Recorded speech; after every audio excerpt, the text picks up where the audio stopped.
Había terremoto.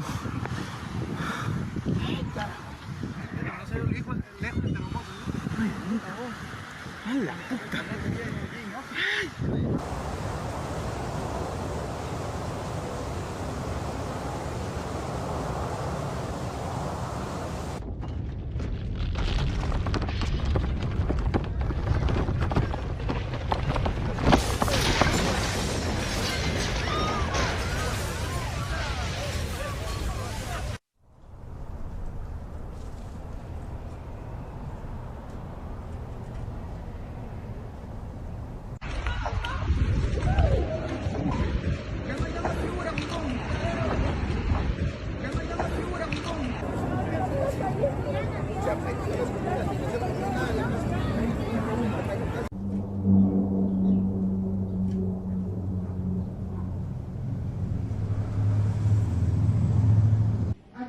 Con todo el personal de piernas, acercarse al área de cuidado personal urgente.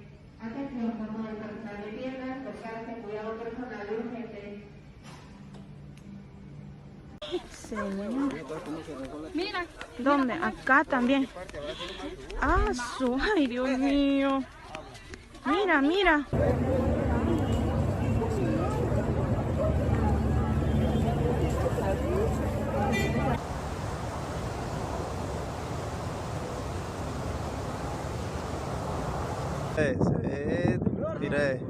Mire, polvo, mire, claro, porque estremeció toda la tierra, toda la arena se mire, se ve.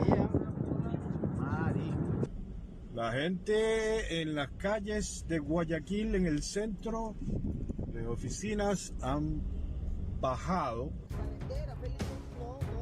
A 6.1 magnitude earthquake, with a depth of 36 kilometers, was registered in Peru's northern Piura region on Friday.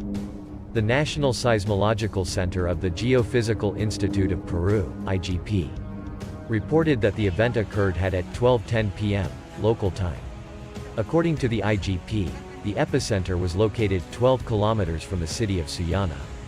There are 1,680,000 people living within 100 kilometers, 62 miles. The scientific body indicated that the earthquake was felt with an intensity 6 in Suyana. Andina News Agency correspondent reported that some landslides occurred on the cathedral facade in the city of Piura. According to the initial reports, the seismic event was felt in several cities of Piura and other regions of the country, such as Lambayeque and La Libertad. The earthquake was even felt in southern Ecuador. At the moment, National Civil Defense Institute authorities are assessing the damage. For its part, the Directorate of Hydrography and Navigation of the Peruvian Navy confirmed the magnitude of the earthquake. However, it ruled out that this event will cause a tsunami on the Peruvian coast. Sí, el bote vibra abajo. Claro, se cayó.